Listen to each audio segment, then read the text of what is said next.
Vamos então, 1 de Paulo aos Coríntios, capítulo 13, diz assim a palavra de Deus: ainda que eu fale a língua dos homens e dos anjos, se não tiver amor, serei como bronze que soa ou como símbolo que retine.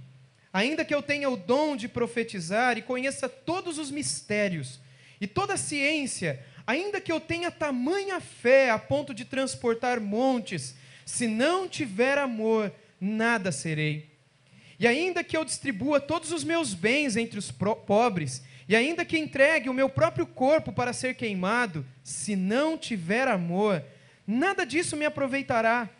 O amor é paciente, o amor é benigno, o amor não arde em ciúmes, o amor não se ufana, o amor não se ensoberbece, não se conduz inconvenientemente, não procura os seus próprios interesses, não se exaspera, não se ressente do mal, não se alegra com a injustiça, mas regozija-se com a verdade. Tudo sofre, tudo crê, tudo espera, tudo suporta. O amor jamais acaba, mas havendo profecias desaparecerão, havendo línguas cessarão, havendo ciência passará, porque em parte conhecemos e em parte profetizamos. Quando, porém, vier o que é perfeito, então o que é parte será aniquilado. Quando eu era menino, falava como menino, sentia como menino e pensava como menino. Quando cheguei a ser homem, desisti das coisas próprias de menino, porque agora vemos como em espelho, obscuramente, mas então veremos face a face. Agora conheço em parte, então conhecerei como também sou conhecido. Agora, pois, permanecem a fé, a esperança e o amor, estes três, porém, o maior destes é o amor.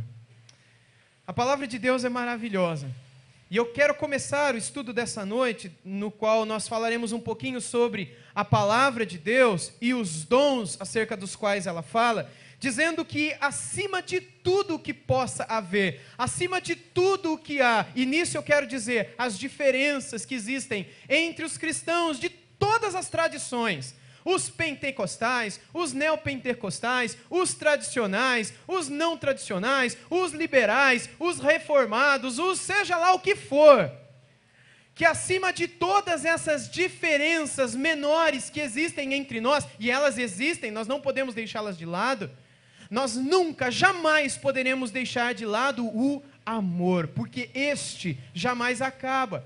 E é este o maior exemplo que nós recebemos do nosso Mestre, Jesus Cristo.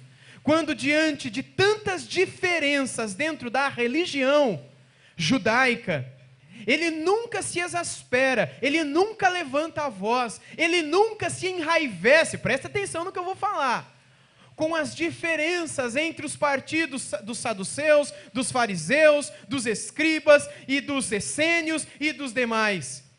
Ele se enraivece sim com o orgulho e com a perversão e com a ganância que havia dentro da religião. Quando as pessoas então transformam a fé das pessoas, o amor das pessoas por Deus em um negócio. Aí sim Jesus entrou no templo em Jerusalém, virando mesa, vocês lembram? Derrubando tudo, libertando animais, soltando as pombas que eram vendidas como parte de um negócio. Eu não vou entrar no mérito daquela questão, mas eu quero dizer para vocês que essa é uma face de Cristo Jesus. A face daquele homem nervoso, bravo, que vê a ganância que há no coração daquelas pessoas que se aproveitavam da religião para se enriquecer e que estavam pervertendo a mensagem de Deus para os homens. E por um outro lado nós vemos um Senhor, Jesus Cristo, tendo compaixão de pessoas enganadas. Um Senhor Jesus Cristo tendo misericórdia e falando em sinagogas, lendo as Escrituras para pessoas de quem ele discordava, curando essas pessoas, amando essas pessoas, sentando com essas pessoas, jantando com essas pessoas, bebendo com essas pessoas, os amando com todo o seu coração, porque ele entendia que essas pessoas não haviam ainda compreendido perfeitamente as Escrituras, de modo que nunca houve presunção ou arrogância da parte de Cristo, pelo fato dele conhecer sim a palavra de Deus, diante de tantos outros que achavam que conheciam e de fato não conheciam. Por isso, eu começo hoje à noite, a última noite, quando falaremos de assuntos, de doutrinas, não é? No mês de fevereiro. Vocês que me acompanham desde o primeiro domingo de fevereiro, vocês têm acompanhado uma série de pregações, de estudos sobre temas específicos, música, não é? Batismo e, enfim, outros assuntos que continuaram ali no acampamento da igreja. E hoje eu quero terminar com dons. E eu falei domingo passado para vocês que nós falaríamos hoje à noite sobre alguns dons que têm sido motivo de perguntas, de questionamento no nosso meio aqui. O dom de profecia, o que é isso? O batismo do Espírito Santo, o dom de línguas e o dom de apostolado. Por isso, hoje à noite, o que eu pretendo fazer com os irmãos aqui, com muito amor, é dizer aquilo que nós cremos aqui na Liberdade acerca desses assuntos. Para alguns aqui, talvez esse assunto não seja novo. Talvez você iria ouvir novamente aquilo que eu já disse há alguns meses ou anos atrás.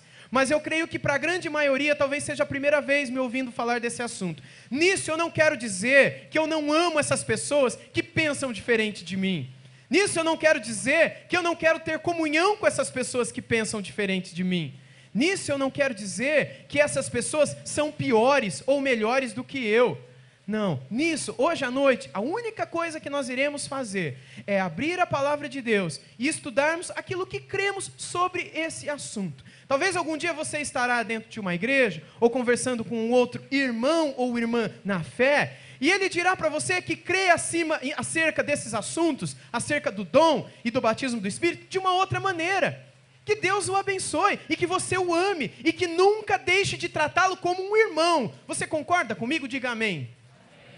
Amém, graças a Deus. Mas que nunca haja motivo para nos separarmos ou para nos acharmos mais, nem desse lado, nem do lado de lá.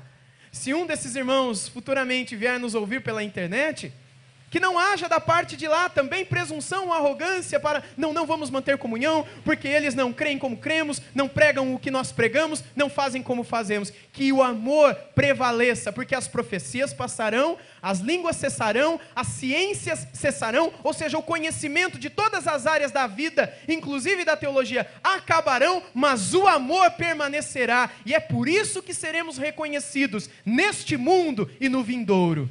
Que nós nos amemos, acima de tudo, acima das diferenças que existem entre nós. Em algumas coisas, Deus nos deu liberdade para pensarmos diferentes. E hoje à noite, então, iremos meditar naquilo que cremos acerca desses assuntos aqui apresentados. Como eu disse há pouco, eu não gosto de fazer pregações assim. Eu prefiro abrir a Bíblia e expor um texto da Bíblia, que é aquilo que nós chamamos de pregação expositiva. Essa pregação é uma pregação tópica, onde nós estaremos estudando tópicos. Eu não gosto de pregar dessa maneira, não é a maneira como eu tenho incentivado alunos meus de teologia a pregarem, mas hoje à noite eu gostaria de fazer assim por uma questão didática, por uma questão prática e por uma questão do momento em que estamos vivendo, quando julgo extremamente necessário olharmos para a Bíblia e todos vocês que de alguma maneira são parte dessa igreja, saibam naquilo em que vocês creem, ok? Vamos começar então com o dom da profecia. O dom da profecia em toda a Bíblia é o mesmo que pregação.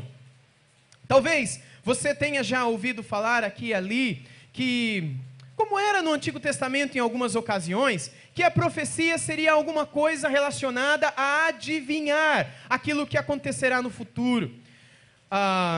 Talvez a profecia seria você virar para o irmão que está do seu lado e dizer certas coisas boas para ele, que você deseja que aconteça no futuro dele, profetizando bênçãos, profetizando a cura, profetizando outras coisas mais.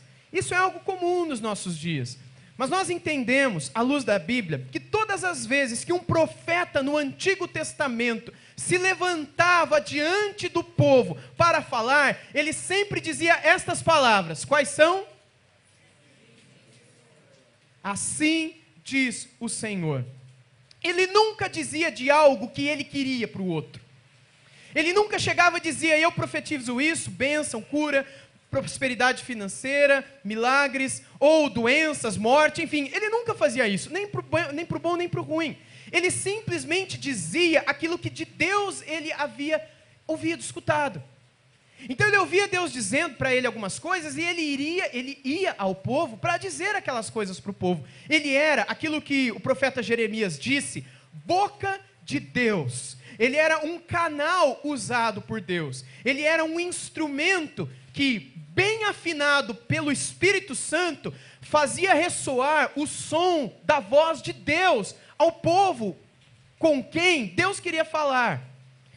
Mas Deus tinha uma mensagem para a nação de Israel. Deus tinha uma mensagem para o povo daquela época do Antigo Testamento. E Deus escolhia homens, pegava homens e falava com esses homens e colocava-lhes no coração aquilo que eles deveriam dizer à nação. E eles sempre se aproximavam dizendo, assim diz o Senhor. Nós temos no Antigo Testamento alguns profetas que eram amados, mas alguns profetas que eram odiados. Profetas que eram mortos, profetas que foram cerrados ao meio, profetas que foram lançados em lugares terríveis e mortos ali, profetas que foram perseguidos e que tiveram que se esconder porque não eram profetas que falavam coisas que o povo queria ouvir. Nós temos ocasiões no Antigo Testamento, quando os profetas escrevem, que os reis queriam saber se eles deveriam sair à batalha ou não, lembram? E aí, saímos à batalha ou não saímos? Porque a nossa nação está cercada, e se a gente não se armar e não fizer alguma coisa, eles vão vir, vão matar todas as nossas esposas, as nossas crianças, e nós, e eles vão assaltar tudo. E o Senhor dos Exércitos está do nosso lado, vamos fazer alguma coisa. E aí o rei buscava por um profeta, para que ele dissesse, e aí, o que vai acontecer com a gente? E aí os reis, curiosamente, tinham aqueles profetas que vinham e falavam só coisas boas, que ia dar tudo dar certo, que era só vitória, e tinham aqueles profetas que diziam, não, vocês irão cair nas mãos dos seus inimigos, por causa dos pecados de vocês, porque vocês não se arrependem dos seus pecados, das suas idolatrias, dos seus egoísmos, das suas mentiras, das suas falsidades, das suas tradições, dos seus adultérios, e Deus ia numerando. E esses profetas chatos, quando eles pregavam, ninguém gostava de ouvi-los pregar. Ninguém gostava de ouvi-los profetizar. Há ocasiões no Antigo Testamento, quando os reis diziam, mas nem chama aquele profeta, porque ele só fala coisa ruim para a gente. Ele só fala do nosso pecado, a gente quer alguém que profetiza vitória e bênçãos. E o povo no Antigo Testamento corria atrás de homens assim.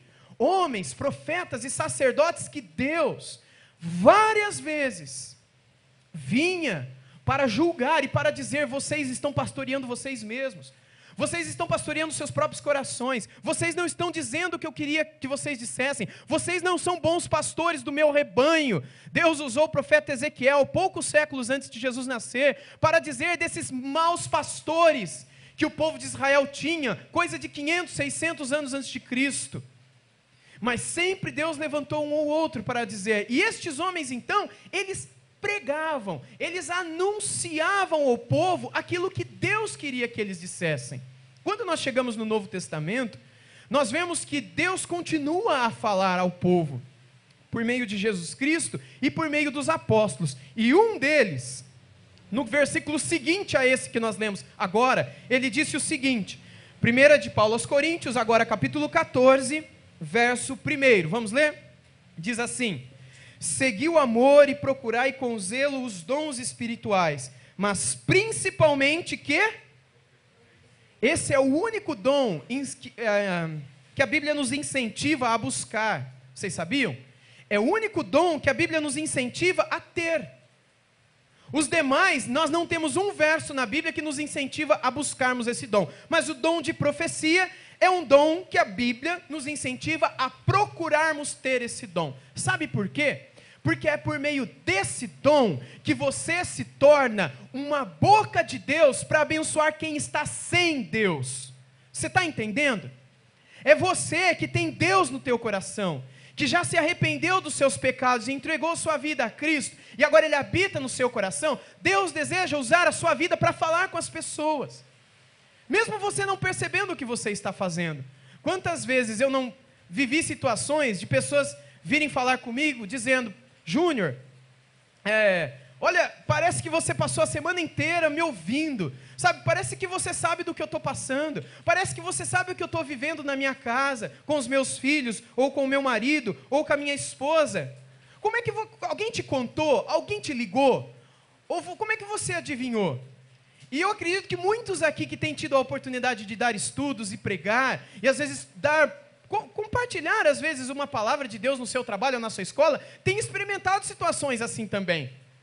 De sentir que as pessoas, quando elas te escutam falar, elas se sentem bem.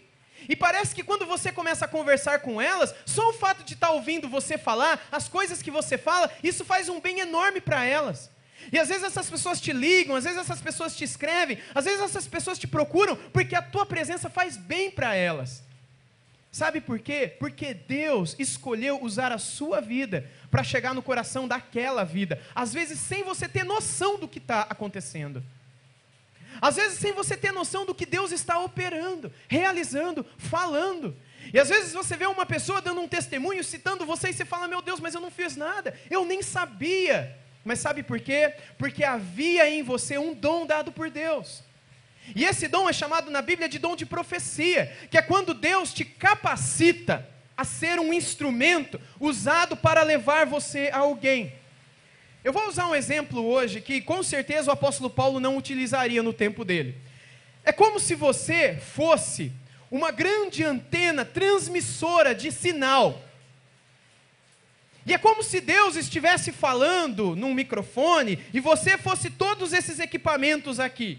Você não tem vida em você, você não tem nada em você, você é morto como esse microfone, esse cabo e essas caixas, elas não têm vida nelas, como aquela câmera, como os cabos que estão nelas. E se nós já tivéssemos instrumentos que nos capacitassem a enviar todo esse sinal para a internet, nada disso tem vida em si, e nada disso funcionaria se alguém não falasse, e se alguém do lado de lá não ouvisse. Pois bem, o que fala é Deus, e quem ouve são as pessoas, e o meio é você e eu. Mas para que Deus te use, é necessário que Ele te capacite, que Ele te habilite. E dom tem a ver com habilitação, com capacitação, com talento, com algo que Deus te dá para que você se torne em alguma coisa, para ser para alguém. Dom não é uma coisa que Deus faz na sua vida para você ser feliz. Deus é alguma coisa que Deus te dá para você ajudar alguém, para você, como a gente fala na linguagem religiosa, né? Abençoar alguém. Dom não é algo para te abençoar apenas, mas é algo por meio do que Deus quer te usar para falar, para transformar, para trazer alegria, paz, luz, esperança para a vida de alguém que precisa dessa palavra. Deus poderia gritar lá do céu, não poderia? Deus poderia descer como a chuva na casa dessa pessoa, limpar a vida dessa pessoa, mostrar tudo que ela precisa saber, mas Deus escolheu usar pessoas para falar com outras pessoas. Pessoas que antes estavam perdidas e sem esperança, e agora estão salvas, achadas e cheias de esperança, com quem ainda está, como elas estavam anteriormente. Por isso Deus quer usar a tua vida. E é por isso que aqui em 1 Coríntios 14:1, Deus nos diz, segui o amor e procurai com zelo os dons espirituais, mas principalmente que profetizeis. No Antigo Testamento, nós tínhamos muitas pessoas que adivinhavam o futuro das outras. Essas pessoas eram chamadas no Antigo Testamento de adivinhos. E Deus, muitas vezes, mandava os líderes da nação de Israel retirar essas pessoas do meio do povo, porque os adivinhos não vinham de Deus. Quantas vezes nós não vemos adivinhos sendo mortos no Antigo Testamento? Quantas vezes nós não vemos no Novo Testamento o Senhor expulsando demônios da adivinhação, como Paulo fez lá no livro de Atos, numa jovem, numa cidade que ele estava lá evangelizando. E havia numa garota um espírito de adivinhação, ela adivinhava o que acontecia no futuro das pessoas. O adivinhar o que vai acontecer no futuro das pessoas nem sempre está relacionado com profecia. Escute bem isso, mas sim com o espírito de adivinhação, e isso é proibido nas páginas da Bíblia Sagrada. Por isso, o que a Bíblia nos ensina é que nós devemos buscar e querer a profecia, sim, porque ela é um meio pelo qual Deus chegará ao coração das pessoas, e Deus quer que você tenha esse dom. Vocês que são mulheres, Deus quer que vocês tenham esse dom. Vocês que são homens, vocês que são jovens, vocês que são adolescentes, Deus quer que nós tenhamos esse dom. Deus nos manda em sua palavra pedir, buscar, procurar esse dom. Veja um pouco mais dele em 1 de Paulo aos Coríntios 14, 21 a 23. Eu vou ler aqui. Na lei está escrito: falarei a este povo por homens de outras línguas e por um povo de outros povos, e nem assim me ouvirão, diz o Senhor. Isso, é isso mesmo. Aí eu vou introduzir o ponto seguinte: de sorte que as línguas constituem um sinal, não para os crentes, mas para os incrédulos. Mas a profecia não é para os incrédulos, e sim para os que creem. Pois, se toda a igreja se reunir no mesmo lugar, e todos se puserem a falar em outras línguas, no caso de entrarem os indoutos e incrédulos, não dirão porventura que estáis loucos? Aqui o apóstolo Paulo começa a introduzir um outro assunto, um outro ponto que está relacionado com o dom de línguas. E é interessante que esse dom, ele está relacionado com o juízo dos judeus. Mas eu vou deixar ele um pouquinho aqui, porque eu vou tratar dele daqui a pouquinho. E eu gostaria de deixá-lo um pouquinho aqui sobre a mesa, ou sobre o púlpito. E eu gostaria de ir um pouquinho pensar com vocês acerca desse assunto aqui, ó. O batismo com o Espírito Santo. Profecia, então, é Deus usar a tua vida e usar a minha vida para chegar na vida de alguém. Eu até acredito que extraordinariamente, Deus pode chamar alguém e colocar na boca de alguém algo sobre o futuro de outro alguém. A gente tem profetas fazendo isso também na Bíblia. No Novo Testamento, inclusive, nós temos um tal de Ágabo. No Antigo Testamento isso ocorre, mas quantas outras vezes, além de Ágabo, alguém no Novo Testamento fala do futuro? Só João no Apocalipse. E mais ninguém. Porque essa questão, ela é extraordinária. E ela sempre está relacionada com a palavra do próprio Deus. Com o arrependimento do povo. Com o chamado para a confissão de pecados e abandono destes. E nunca para outras coisas mais que você queira imaginar. Um outro assunto que tem sido questionado e trazido é esse assunto do batismo com o Espírito Santo. Quando é que ele ocorre? Ele acontece quando nós nos convertemos, ele acontece no momento posterior. Pois bem, eu gostaria de dizer para vocês aquilo que nós temos crido aqui. Eu peço que vocês abram suas Bíblias em 1 Coríntios 1:13. Efésios 1:13. E atentem para a leitura que farei agora. Efésios 1:13, o texto que está aqui na projeção.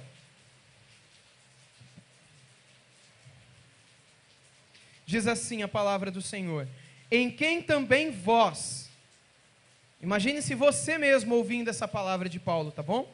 Em quem também vós, depois que ouvistes a palavra da verdade, o evangelho da vossa salvação, tendo nele também crido, fostes selados com o Espírito Santo da promessa. Vou ler o 14 também. O qual é o penhor da nossa herança, até ao resgate da nossa propriedade, em louvor da sua glória. Meus irmãos, a Bíblia nos diz que acontece algo maravilhoso na minha e na sua vida, quando nós ouvimos a palavra de Deus pela primeira vez. Isso não quer dizer que acontece a primeira vez que você ouviu alguém pregando a Bíblia, não. Eu estou dizendo a primeira vez que você ouviu a palavra de Deus. Porque a gente pode ter ouvido a pregação muitas vezes na nossa vida, na boca de muita gente e dentro de muitas igrejas, inclusive aqui. Mas você pode ter ouvido a pregação, mas nunca ouviu a palavra desse Deus falando ao teu coração. Porque quando você ouve a palavra de Deus falando ao teu coração, você sabe o que acontece? Olhe para a Bíblia, Efésios 1:13. A primeira coisa é que quando você ouve esse evangelho da sua salvação, você crê nele. Você acredita que de fato aquilo lá é a verdade que nos santifica, que nos salva. Aquilo é a verdade que vai te libertar de todo o engano que você tem vivido até aqui em toda a história da tua vida. Quando você escuta o evangelho, quando você ouve a palavra de Deus por meio de alguma pregação, aquilo toca no seu coração. E aquilo te leva ao arrependimento dos seus pecados. E aquilo te leva também à fé de que você só poderá ser salvo por meio de você acreditar que Jesus Cristo sofreu no teu lugar, morreu no teu lugar, pagou no teu lugar, de modo que jamais você conseguirá ser salvo pelas tuas forças, pela tua bondade, pelo teu caráter, pelas tuas boas ações, pela tua religiosidade. Jamais você será salvo por qualquer coisa assim.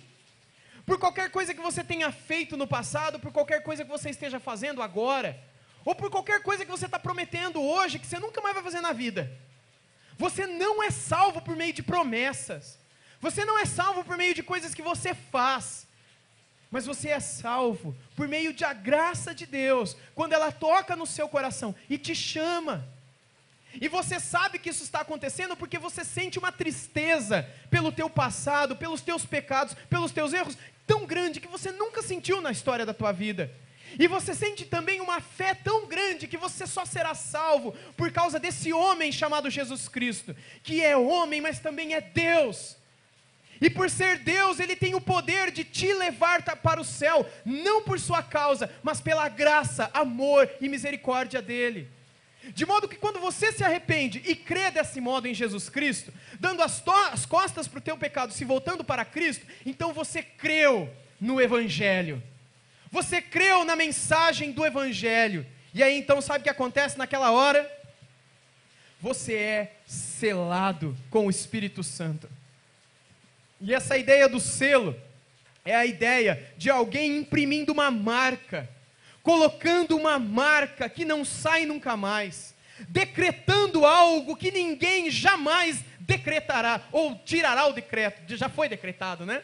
Ou anulará aquele decreto, jamais. É como nos idos anos da monarquia, quando um rei ou imperador decretava algo, ele selava aquele algo, e aquilo era algo decretado, e ninguém mudava mais aquilo, você entende?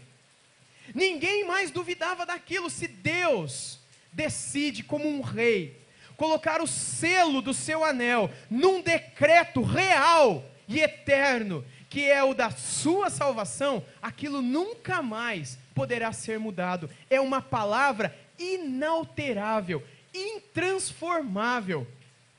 É uma palavra irrevogável. Por isso, a promessa da Bíblia é o seguinte, trocando em miúdos: quando eu me arrependi pela graça de Deus que me foi dada, e olhei para a minha vida e pude ver os meus pecados e os meus erros, e eu entreguei a minha vida a Cristo, e criei em Jesus Cristo para a minha salvação, naquela hora, Ele me selou com o Espírito Santo de sua promessa. E essa figura do selo é a figura da vinda, é a figura do batismo, é a figura de Atos 2, que nós vamos ler agora, estudar daqui a pouquinho. De modo que o batismo com o Espírito Santo não é uma coisa que acontece depois da sua conversão, mas segundo esse texto é algo que acontece na hora em que nos convertemos. Nós não cremos que há uma segunda ou uma terceira bênção, que é evidenciada pelo falar em línguas. Mas como eu disse no início dessa pregação, eu estou apenas aqui dizendo aquilo que cremos, por causa de uma série de perguntas que têm sido levantadas nos últimos dias. Mas eu quero mais uma vez reafirmar do enorme amor que eu tenho no meu coração, e respeito também por aqueles que pensam diferente de mim, e que têm pregado hoje à noite diferente de mim. Pois bem, o que são essas línguas acerca das quais a Bíblia nos fala? Gente, o dom de línguas é uma bênção. E o dom de línguas existe. Eu quero dizer para vocês que eu creio nesse dom. Mas vamos entender o que ele é. Abra sua Bíblia comigo, por favor, em Atos 2, no verso 1 ao verso 13, nós iremos ler agora. Por que Atos 2? Porque em Atos 2 é quando Deus cumpre uma profecia do Antigo Testamento, de que Ele derramaria o seu Espírito e as pessoas falariam em novas línguas. Sabia que isso é uma profecia do Antigo Testamento? Aliás, o dom de línguas é o único dom profetizado no Antigo Testamento. A gente vai ver isso hoje à noite. Mas vamos ver quando foi, pela primeira vez, que o Espírito Santo veio e as pessoas começaram a falar em línguas estranhas. Atos 2, de 1 a 13. Ao cumprir-se o dia de Pentecostes, estavam todos reunidos no mesmo lugar. De repente, veio do céu um som, como de um vento impetuoso, e encheu toda a casa onde estavam assentados. E apareceram distribuídas entre eles línguas, como de fogo, e pousou sobre cada um deles. Todos ficaram cheios do Espírito Santo, e passaram a falar em outras línguas, segundo o Espírito lhes concedia que falassem. Ora, estavam habitando em Jerusalém judeus, homens piedosos, vindos de todas as nações debaixo do céu. Quando, pois, se fez ouvir aquela voz, afluiu a multidão, que se possuiu de perplexidade, porquanto cada um os ouvia falar na sua própria língua. Estavam, pois, atônitos e se admiravam, dizendo: Vede, não são porventura galileus todos esses que aí estão falando? E como ouvimos falar cada um em nossa própria língua materna? Somos partos, medos, elamitas e os naturais da Mesopotâmia, Judéia, Capadócia, Ponto e Ásia, da Frígia, da Panfilha, do Egito e das regiões da Líbia e nas imediações de Cirene, e romanos que aqui residem, tanto judeus como prosélitos, cretenses e árabes ou arábios. Como os ouvimos falar em nossas próprias línguas as grandezas de Deus? E todos, atônitos e perplexos, interpelavam uns aos outros: que quer dizer isto? Outros, porém, zombavam, dizendo: estão embriagados. Apenas até aqui. Meus irmãos, é interessante perceber que, primeiro, não eram línguas, e não era fogo, mas era como línguas e como de fogo, porque na visão daqueles homens e mulheres, parecia como línguas. Você já viu uma língua? Se não, você pede para depois, em outro momento, em outra hora, alguém mostrar uma língua para você, assim, abrir a boca e pôr ela para fora, assim, né? Parecia uma língua, mas uma língua que vinha e parecia fogo. Por isso que a palavra como, semelhante a, aparece aqui algumas vezes. E naquele momento que elas vêm cumprindo profecias do Antigo Testamento, de que Deus derramaria do seu Espírito sobre o povo, que cresce nele, aquelas pessoas começaram a falar em outras línguas. Heteros, glossais, é a palavra original, são as palavras aqui que estão no grego, que foi originalmente escrito. Outras línguas. Que línguas são essas? A resposta está no versículo 11. Tanto judeus quanto prosélitos, cretenses e arábios, como os ouvimos falar em nossas próprias línguas. É assim que está aí na sua Bíblia? Eu creio que é assim que está em todas as Bíblias, é assim que está na língua original em que a Bíblia foi escrita.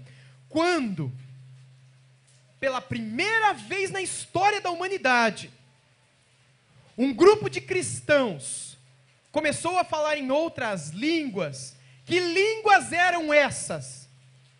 Línguas dos árabes, línguas dos habitantes da ilha de Creta, línguas de judeus que moravam em Roma, língua dos que moravam em Cirene, na Líbia, no Egito, na Panfilha, na Frígia, na região do Ponto e da Ásia, na Capadócia, na Mesopotâmia, que seria hoje algo relacionado, parecido com o Iraque. Pessoas que eram partos, medos, elamitas, gente de todo canto do mundo, que estava ali na cidade de Jerusalém para aquela festa. Que festa? Que festa, gente? A festa de Pentecostes, uma das grandes festas da nação de Israel, quando gente de todo mundo vinha para Israel para comemorar aquela festividade judaica. E naquele momento, então, eles estão lotando a cidade de Jerusalém. As ruas estão cheias de gente, como no carnaval desses últimos dias aqui no Brasil. As cidades lotadas, as pessoas nas ruas, conversando, falando, brincando, brigando, enfim, as pessoas vivendo. E de repente, um grupo de 120 cidadãos, que era mais ou menos o número de cristãos, de discípulos que estavam se reunindo nessa ocasião, eles começam a sair na rua falando em outras línguas. Que língua? A língua latina, a língua árabe, a língua dessa gente toda que estava ali em Jerusalém. E eles começam a ouvir aquilo lá e eles perguntam, não é? O que quer isso dizer? O que está acontecendo aqui? Por que eles estão falando nas nossas línguas as grandezas de Deus. Por que eles estão falando por meio de outras línguas acerca da grandeza de Deus? As grandezas de Deus deveriam ser ditas apenas em hebraico, quiçá o aramaico, que era o popularzão, né? A gíria, falando de modo bem simples, obviamente, do hebraico. Mas o hebraico é a língua pela qual se fala das grandezas de Deus. Esse cara está querendo falar em árabe, para com isso. Aquele outro está falando na língua dos cretas, dos cretenses, não é? O outro está querendo falar em latim, o outro está querendo falar nisso ou naquilo. O que está acontecendo? E quem era árabe e não entendia o latim, dizia o quê? Eles estão bêbados. Estão enrolando a língua, eles não sabem o que eles estão falando. Eles estão tudo bêbados. Não dá atenção não, porque para bêbado a gente não dá atenção. Ajuda a levar para casa, dá a mão e leva para casa, dá um banho, mas está tudo bêbado. Mas outros diziam não. Eles estão falando acerca das grandezas de Deus nas nossas próprias línguas, final do verso 11. Meus irmãos, em nossa própria língua materna. A primeira vez, então, que as línguas vêm sobre o povo de Deus e eles recebem esse dom, são línguas humanas, línguas maternas. E aí, antes de eu ir para outro texto, eu quero dizer para vocês que esse evento se repete ou não no livro de Atos. Acontece outras vezes no livro de Atos do Espírito Santo vir e as pessoas falarem em línguas? Sim, pessoal. Acontecem algumas outras vezes. Mas são eventos diferentes desse? Pelo contrário. Sempre é um sinal daquilo que havia acontecido antes. Que sinal? Vamos abrir lá em 1 Coríntios 14 mais uma vez. Versículo 21 a 23. E vamos entender o que é que Paulo pregava para as igrejas acerca daquele evento, que já naquela época era muito comentado e muito mal entendido nas igrejas. 1 Coríntios 14, 21 a 23. Vamos ler novamente o texto que lemos há pouco. Na lei está escrito, veja o apóstolo Paulo dizendo: falarei a este povo, preste atenção, por homens de outras línguas e por lábios de outros povos, e nem assim me ouvirão, diz o Senhor. De sorte que as línguas constituem um sinal, não para os crentes. É assim que está na tua Bíblia aí? Continua então. Não para os crentes, mas para os incrédulos. Quem são os incrédulos? É quem não é crente. Vamos continuar. Mas a profecia não é para incrédulo, e sim para os que creem. Verso 23. Pois se toda a igreja se reunir no mesmo lugar, e todos se puserem a falar em outras línguas, no caso de entrarem em doutos incrédulos, não dirão porventura que estáis loucos? Verso 24 também. Porém, se todos profetizarem e entrar algum incrédulo ou indouto, é ele por todos convencido e por todos julgados. Tornam-se-lhe manifestos os segredos do coração, e assim, prostrando-se com a face em terra, adorará a Deus, testemunhando que Deus está de fato no meio de vós. A profecia traz a palavra de Deus para o coração da pessoa que não crê em Deus. A profecia transforma aquela pessoa, aquele indouto. O que é um indouto? É o cara que não conhece aquilo que a Bíblia tem a dizer. É a pessoa que não teve a oportunidade de estudar aquilo que, por exemplo, os coríntios estudavam naquela época. Que talvez você tenha tido a oportunidade de estudar de um tempo para cá. Pessoas que não tiveram a oportunidade de conhecer, que são incrédulos por causa disso, porque lhes falta conhecimento de fato. E se essas pessoas entram no meio dos cristãos, e eles começam a ouvir alguém falando em outras línguas, o que isso muda na vida delas? Absolutamente nada, Paulo está dizendo aqui. Mas se vocês profetizarem, e o que era a profecia? Senão a pregação. O fato de Deus escolher alguém, um homem, uma mulher, para usá-los, para falar com outro homem, com outra mulher, acerca do Evangelho. Então aquela pessoa que foi alcançada por aquela profecia, por aquela pregação, será transformada ao ponto de se prostrar com a face em terra e adorar a Deus, testemunhando que de fato Deus está no meio de vocês. As línguas não são um sinal de que Deus está no meio de nós, mas a pregação da palavra, a profecia, o assim diz a palavra de Deus, a fidelidade à palavra desse Deus, sim, constituem-se um sinal da presença de Deus no meio desse povo. E é interessante que, no versículo 22, ele diz que as línguas constituem um sinal, não para os crentes, mas para os incrédulos. Sabe por quê? Porque as línguas, quando elas não vieram por causa dos cristãos, elas vieram por causa dos não cristãos. Quem eram os não cristãos naquela época? Os judeus, os fariseus, aqueles que crucificaram a Cristo e que estavam ali na frente de Pedro, em Atos capítulo 2. E que de repente começam a perguntar o que é que está acontecendo, e aí Pedro se levanta no versículo 14, de Atos 2, para dizer, varões israelitas, e aí ele começa a falar acerca do evangelho para eles. E naquele momento então, Deus o usa para mudar a vida de mais de 3.000 israelitas, ou 3.000 pessoas que estavam ali ouvindo pregar. Porque quando essas línguas vieram, elas se constituíram um sinal para aqueles incrédulos. Quando as línguas vieram, por meio delas, Deus falou das grandezas de Deus. Sabe quando isso foi profetizado? Lá em Isaías 28. É esse texto que Paulo está dizendo aqui em 1 Coríntios 14, 21. Quando em 1 Coríntios 14, 21 ele diz, na lei está escrito. Onde está escrito lá atrás? Em Isaías 28. Vamos abrir lá em Isaías 28 para ler esse texto que o apóstolo Paulo menciona aqui em 1 Coríntios 14.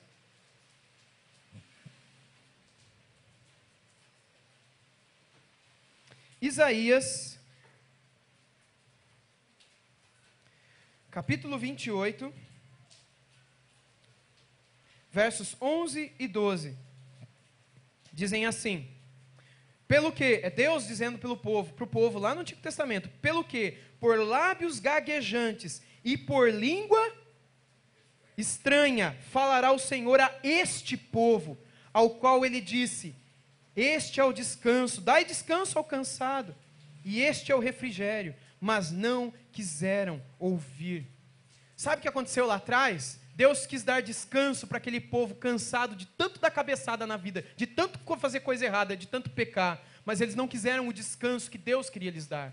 Eles não quiseram ouvir o que Deus queria que eles ouvissem. Eles não quiseram esse refrigério, essa paz que Deus queria lhes dar. Eles quiseram achar refrigério na prostituição, satisfação na ser vergonhice. Eles queriam achar prazer não naquilo que Deus queria dar, não nos pastos que Deus queria dar para suas ovelhas. Essas ovelhas, como bodes, queriam comer outras coisas, outros animais, outros pastos, beberem outras águas. Eles estavam longe de quererem o que Deus queria lhes dar. E é por isso que Deus diz por meio do profeta Isaías, vai lá Isaías e diz assim para esse povo, isso é profeta. Não fala o que está na tua cabeça, não fala nada de bom não, porque eu não tenho nada de bom para falar para aquele povo.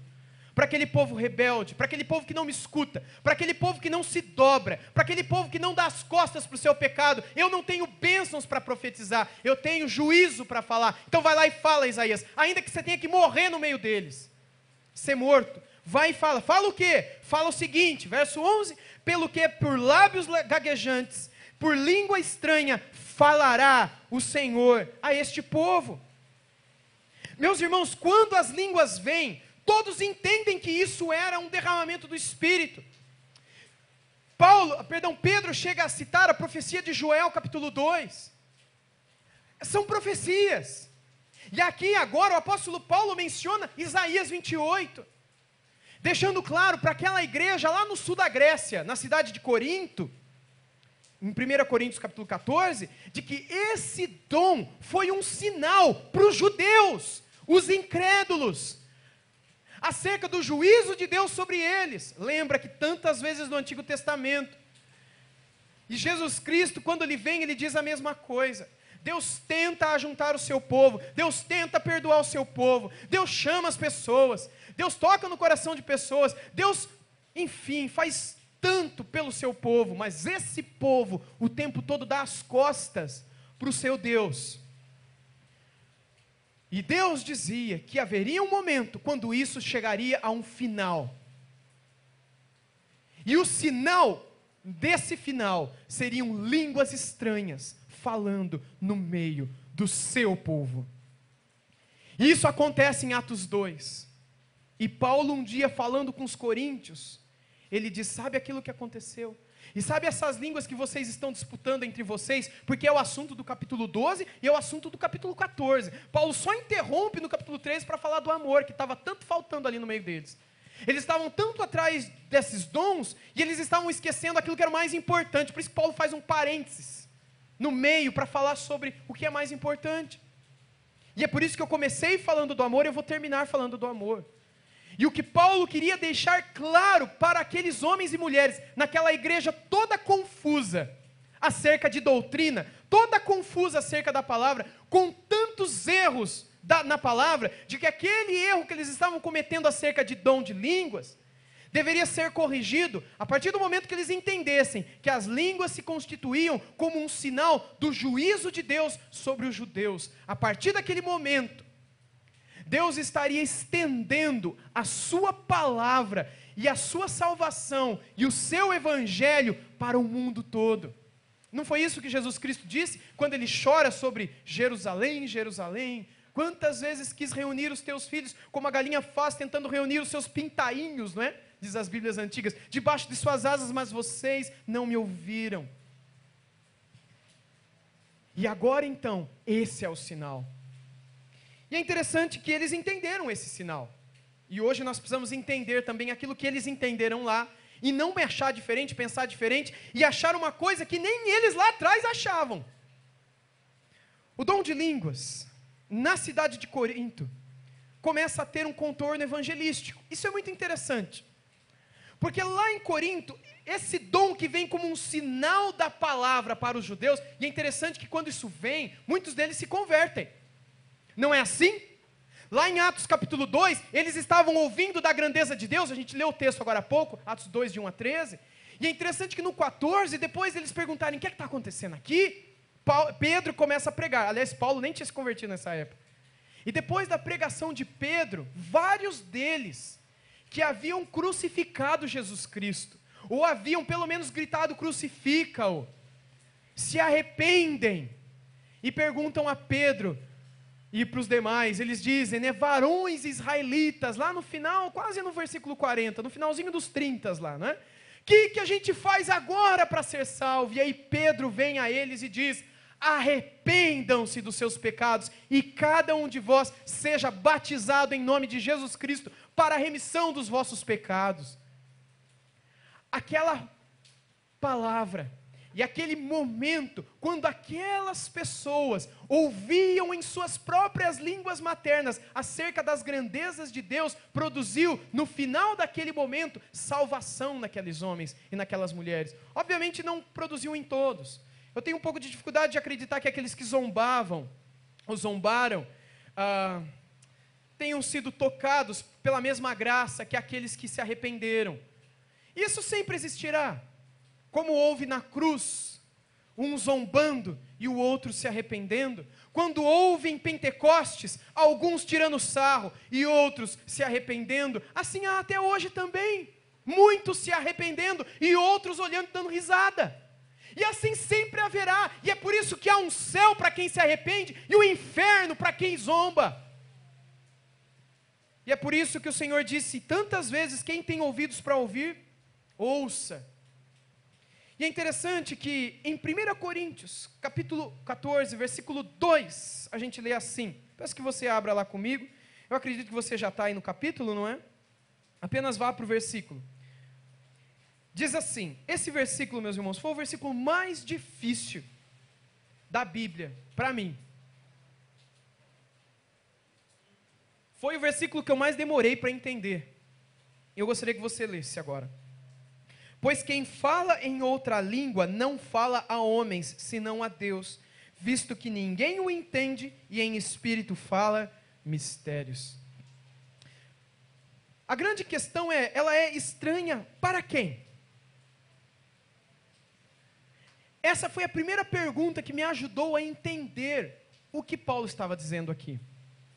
Porque é interessante, meus irmãos, que em nenhum momento da Bíblia, nós somos apresentados a uma língua de anjo. Nenhum. Aliás, em 1 Coríntios 13, Paulo fala da língua de anjos. E ali ele deixa bem claro, por uma hipérbole, que nem ele falava essa língua de anjo. Porque ele diz, ainda que eu falasse a língua de anjos e de homens, se eu não tivesse amor, eu seria como o símbolo que retine, não é? Ou como um prato de uma bateria, não é? Que fica soando, né? Ou seria como um sino que fica badalando. Seria oco, vazio, como um trololó, que eu fico falando, e não adianta nada, e não muda nada, e é totalmente vazio.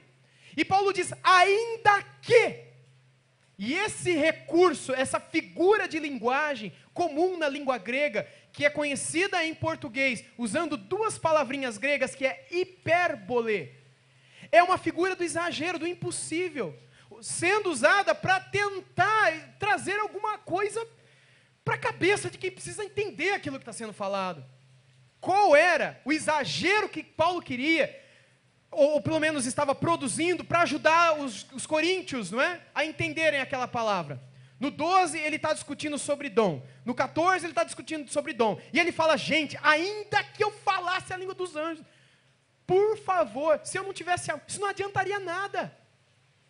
As línguas vão acabar, isso vai acabar, aquilo outro vai acabar, tudo vai acabar, mas o amor jamais acaba. E aí depois ele volta a discutir no capítulo 14 a questão dos dons. No verso 1 ele diz da profecia, que eu já disse há pouco. No verso 2 ele diz então, ó, quem fala em outra língua, que outra língua é essa? É a mesma outra língua de Atos 2. Se você quiser ser um estudante da Bíblia, e você quiser ser honesto com a Bíblia, sabe o que você vai fazer? Você vai pegar todas as vezes que as palavras aparecem, você vai tentar fazer associações. Você não vai pegar um texto e falar, está aqui o texto que fala sobre tudo que todo mundo tem que saber de hoje para todo sempre, amém. Você vai pegar aquele texto, você vai ver se ele aparece outra vez na Bíblia. Porque a Bíblia é um único rolo, ou uma única mensagem que Deus deseja trazer a você por meio de 66 livros. Mas ela é a Bíblia Sagrada. Às vezes nós a chamamos de as Escrituras Sagradas, mas nisso nós não estamos nos esquecendo de que ela é uma mensagem de Deus para o povo. E nessa Bíblia, nós precisamos, todas as vezes que a estudamos, estudar as palavras de fato. Porque ele disse que ele não vai deixar que um tio, uma vírgula, um i, um nada se perca dessa palavra. Não é isso que Jesus Cristo disse? Cada letra tem o seu papel, tem a sua importância, tem o seu valor.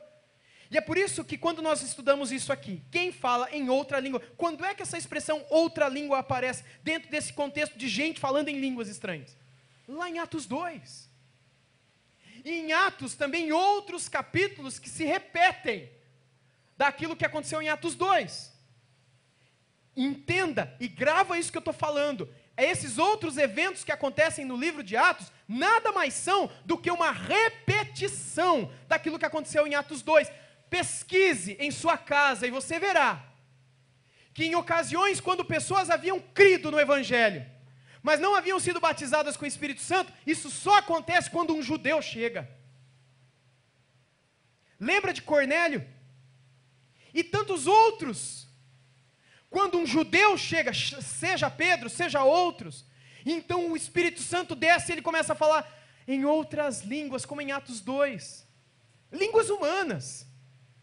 Línguas das nações, como aquela de Atos 2.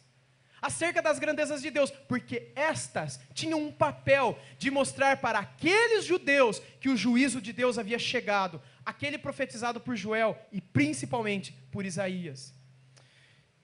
Estranha para quem? Estranha para o outro que não entende. Quando você está orando nessa outra língua, você está entendendo o que você está falando. Se Deus lhe deu esse dom. Mas o outro que está sentado do teu lado, ele não estará a entender isto. Por exemplo, se hoje nós estamos em Atos 2 aqui, se o Espírito Santo é derramado sobre nós pela primeira vez, e a gente passa a falar em outras línguas, ou em línguas estranhas, que línguas são essas? Se você olhar para a Bíblia, você vai falar, é a língua dos romanos, dos árabes, não é a língua de anjos, está muito claro, eu espero que esteja. E aí, de repente, você que não entende o árabe, escuta o teu irmão falando em árabe. E aí talvez o apóstolo Paulo desceria do céu para dizer para você isso, pois quem fala em outra língua não fala a homens, mas a Deus, visto que ninguém o entende. E em espírito ele fala mistério, porque é mistério para quem? Mysterium é alguma coisa oculta, é uma coisa cujo conhecimento só tem aquele que o apreende, aquele que sabe dele, aquele que o domina.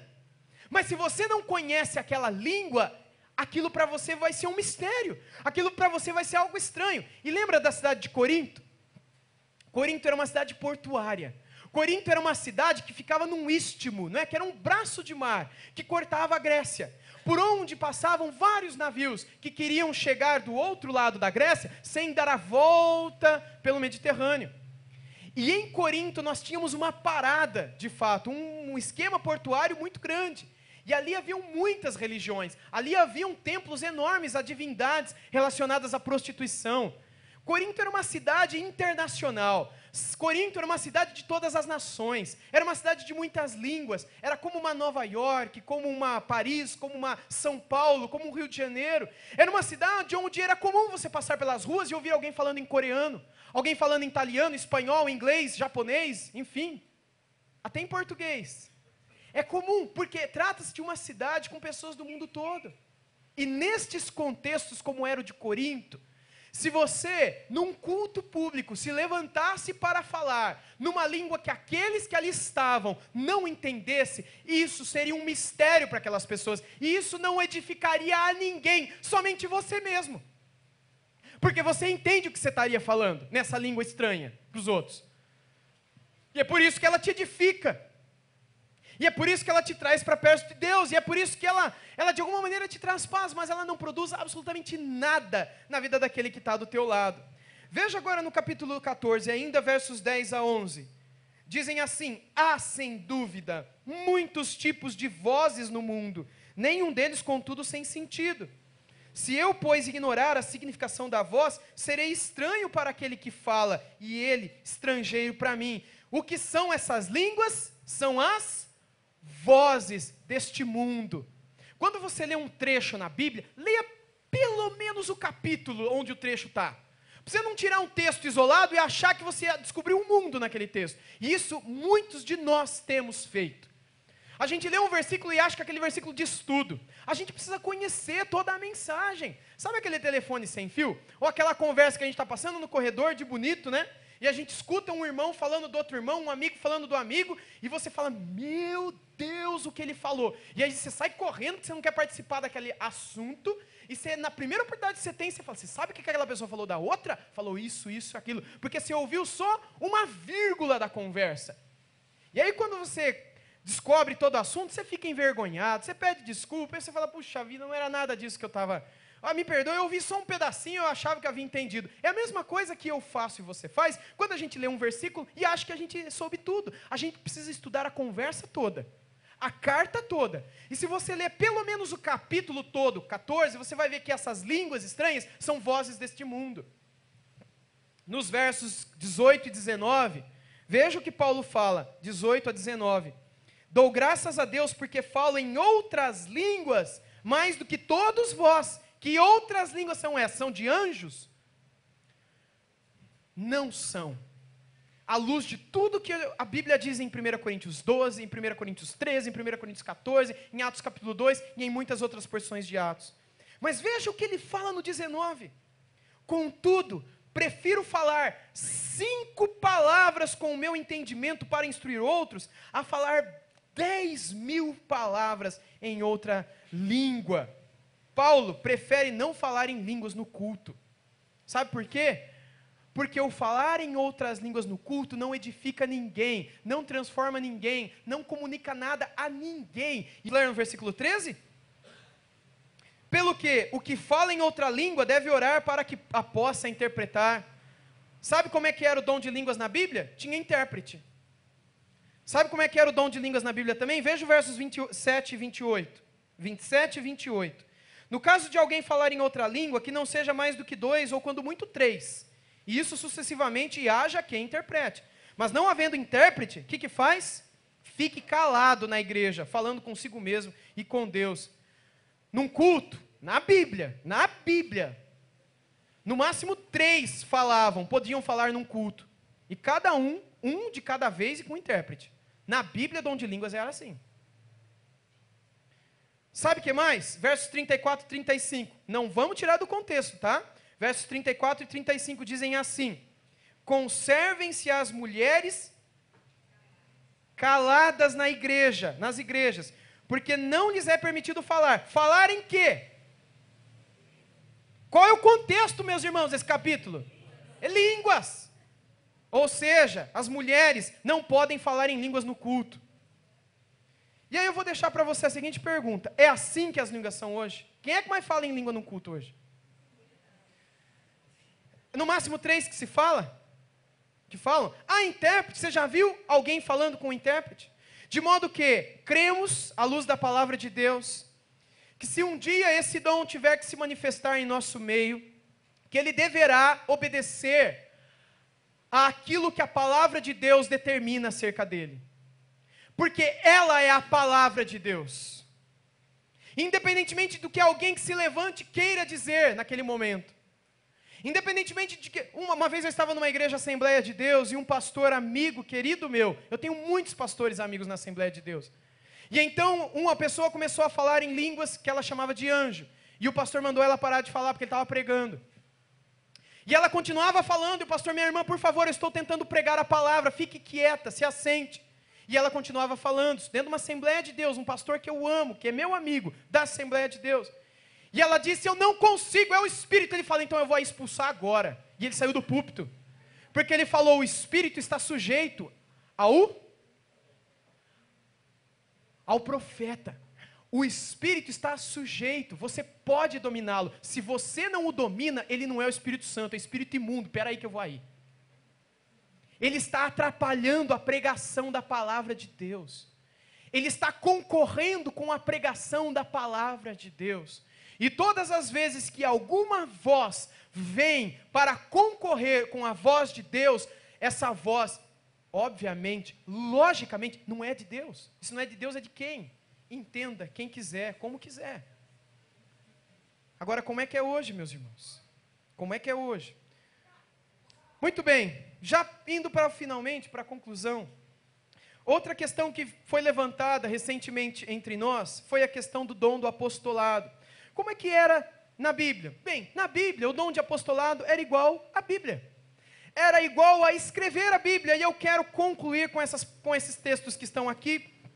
Eu peço que você abra comigo rapidamente, para que possamos ler como se manifestava o dom de apostolado na época da Bíblia. Primeiro, Atos 2:42, diz assim a palavra do Senhor: e perseveravam na doutrina dos apóstolos, e na comunhão, no partir do pão e nas orações. Os apóstolos escreviam a doutrina. Essa figura aqui é uma figura de Rembrandt, do apóstolo Paulo, escrevendo a Bíblia, não é? Enfim. O dom do apostolado estava relacionado com o dom de escrever Bíblia. Porque os apóstolos recebiam o dom de Deus, a capacitação, ou como usei no início dessa pregação, a habilidade dada por Deus para escreverem a doutrina sagrada, a palavra de Deus. E o povo perseverava na doutrina que eles ouviam dos apóstolos, porque eles criam que aquilo era o fundamento sobre o qual Deus queria construir a vida deles, a nova vida deles. Veja agora Efésios 2:20 comigo, por favor. Efésios 2:20. Diz assim a palavra do Senhor. Desde o verso 19. Assim, já não sois estrangeiros e peregrinos, mas concidadãos dos santos, e sois da família de Deus, edificados sobre o quê? O fundamento dos apóstolos e profetas, sendo ele mesmo, Cristo Jesus, a pedra angular. Paulo está falando o seguinte: olha, Jesus é a pedra, e o que os profetas e apóstolos escreveram é o fundamento que está sobre a pedra. E agora a gente, o apóstolo Pedro vai dizer depois, é como pedras vivas que constroem esse edifício. Mas o fundamento é a palavra dos apóstolos e dos profetas. O que é o fundamento dos profetas? As Escrituras, a Bíblia Sagrada, sobre o que Deus tem edificado a sua igreja. Último texto, 1 Coríntios 3. 1 Coríntios 3, 10. Diz assim a palavra do Senhor: segundo a graça de Deus que me foi dada, lancei o fundamento como prudente construtor, e outro edifica sobre ele, porém cada um veja como edifica. Paulo diz aqui: eu lancei o fundamento como prudente construtor, segundo o quê? Segundo a graça que me foi dada, o chamado que me foi concedido, o dom que me foi dado. E entendam, esse dom foi dado na Bíblia com o único objetivo de permitir que estes homens chamados por Deus pudessem escrever a palavra de Deus. Logo, quando o último apóstolo morre, o apóstolo João, com quase 100 anos de idade, morre esse dom com ele. E é por isso que Deus colocou na pena dele, na pena que ele escreveu, o último livro escrito, o livro de Apocalipse, ou do Apocalipse, ele coloca nas últimas páginas que ninguém deverá acrescentar nem tirar nada deste livro. Na pena, sob a pena do último dos apóstolos, que escreveu o último texto da Bíblia, ele diz: ninguém acrescentará mais, ninguém tirará nada daqui, porque esse dom foi dado a estes homens para que eles escrevessem a Bíblia. Logo, se Deus permitisse que os apóstolos continuassem até hoje, seria possível até hoje que a Bíblia continuasse a ser escrita. Finalmente, algumas conclusões. O batismo com o Espírito Santo, ele acontece na hora em que nos convertemos. Nunca nos esqueçamos disso. E louvemos a Deus por causa disso. O dom de línguas hoje está relacionado com evangelização. Eu ouvi há um tempo atrás um testemunho de um amigo que hoje está no Marrocos. Ele é um venezuelano que veio fazer seminário aqui no Brasil. O nome dele é Marco Túlio Contreras. Ele foi meu colega de classe no seminário Palavra da Vida. E depois daqui do Brasil ele foi para fazer uma pós-graduação na França e hoje ele é missionário no Marrocos. Viajou por tudo quanto é canto. Os filhinhos deles falam 4, 5 línguas, né? Diferentes por tudo quanto é canto que eles passaram, as crianças estudavam. E houve um testemunho lá no Marrocos muito interessante de um missionário na região sul do Marrocos, algumas regiões tribais, e que falavam línguas de dialetos que ninguém conhecia. E esse missionário, ele estava passando ali pelo país, ele estava conhecendo aquelas línguas, e num dado momento ele teve problema com o seu automóvel, e ele foi levá-lo numa oficina mecânica, e a oficina estava demorando para consertar, ele foi para o banheiro para orar, dentre outras coisas que ele foi fazer lá. E quando ele estava ali no banheiro fazendo algumas coisas e orando também, alguém do outro lado da porta ouviu aquilo que ele estava falando, sem que aquele que estava dentro do banheiro, o missionário que estava orando, percebesse. E aquele homem veio e começou a chorar e chorar. Quando aquele missionário abriu a porta do banheiro, tinha um cara olhando para ele com 2 olhões vermelhos cheios de água. E ele olhou para aquele cara, imagina a reação dele, né? E aí aquele homem começou a falar na língua ali dos marroquinos, se eu não me engano é o francês, que é a língua oficial, não é? E aí ele começou a falar, e tipo, onde é que você aprendeu essa língua que você falou? Ele falou, que língua? Essa língua, que era a língua daquela região, aquele dialeto. Ele falou, mas eu nunca estive ali naquela região e eu nunca aprendi a falar essa língua. Como não? Você acabou de falar acerca desse grande Deus, que morreu pela minha vida e pode me salvar. E ele começou a falar de tudo aquilo que ele havia ouvido acerca das grandezas de Deus na própria língua dele. Aquele missionário começou a chorar. E ali então, eu creio que aconteceu a manifestação de um dom de línguas, de outras línguas, de línguas estranhas àquele que fala, no mesmo contexto, igualzinho como ocorreu na Bíblia Sagrada. Eu ouvi de algo que aconteceu recentemente na China e em outras regiões do mundo. E eu creio que isso pode continuar acontecendo hoje, mas ele sempre terá esse papel de alcançar o coração de alguém que não entende o Evangelho naquela língua em que ele está sendo pregado. O dom de profecia hoje é igual a todos devem pedi-lo, é igual à pregação, e todos nós devemos procurar por esse dom à luz de 1 Coríntios 14, 1, lemos há pouco. Por fim, o dom do apostolado hoje é igual a... Não existe, gente. A Bíblia já foi escrita. A Bíblia já está escrita e nós já a temos completamente em nossas mãos e devemos louvar a Deus por ela. O dom do apostolado não estava na Bíblia relacionado a um missionário fundar uma igreja ou inaugurar um ministério. Estava relacionado àqueles que lançavam o fundamento da palavra, sobre o qual a igreja era e é e para sempre será edificada, a palavra de Deus. Martinho Lutero, ele disse o seguinte: fiz uma aliança com Deus, que Ele não me mande visões, nem sonhos, nem mesmo anjos. Eu estou satisfeito com o dom das Escrituras Sagradas, que me dão instrução abundante e tudo que eu preciso conhecer, tanto para esta vida, quanto para a que há de vir. E aqui eu digo amém. Porque para mim a Bíblia é suficiente. Ela toda, e toda ela, é a palavra e o conselho de Deus para a minha e para a sua vida. E se hoje ou amanhã você se encontrar com alguém que pense diferente de você, que creia diferente do que você, que te ensine talvez diferente de como eu tenho ensinado, qual é a nossa reação diante dessas pessoas? É ódio? É separação? É arrogância? É curioso, né? Quando a gente vê pessoas, por exemplo, que estão estudando a Bíblia, aí descobriram uma doutrina, e aí eles, nossa, olha isso que a Bíblia diz. E aí eles descobriram aquela doutrina, eles acham que eles descobriram o mundo, e aí eles começam a tratar as pessoas de modo indiferente, começam a se tornar turrões. Augusto Nicodemos, que esteve aqui há alguns meses atrás em nossa igreja, que é um grande professor de Bíblia no Brasil, reconhecido no mundo todo, ele descreveu isso há alguns dias no Facebook dele. Esses homens que acabam conhecendo uma coisinha ou outra, acham que sabem tudo, e acabam se tornando rudes com as pessoas, intolerantes com as pessoas, sendo que o conhecimento da Bíblia deveria produzir 1 Coríntios 13 nas pessoas, amor nas pessoas, compaixão por aquele que não descobriu ainda. E é por isso que eu amo essas pessoas que pensam diferente de mim, e é por isso que eu tenho um monte de amigo dentro do pentecostalismo, como também dentro das igrejas batistas, dentro das igrejas presbiterianas, dentro das igrejas católicas, pessoas que eu amo e quero caminhar com elas. E havendo possibilidade de falar do amor de Deus para elas, eu ouvir delas também. Porque faz bem ouvir, ou não faz?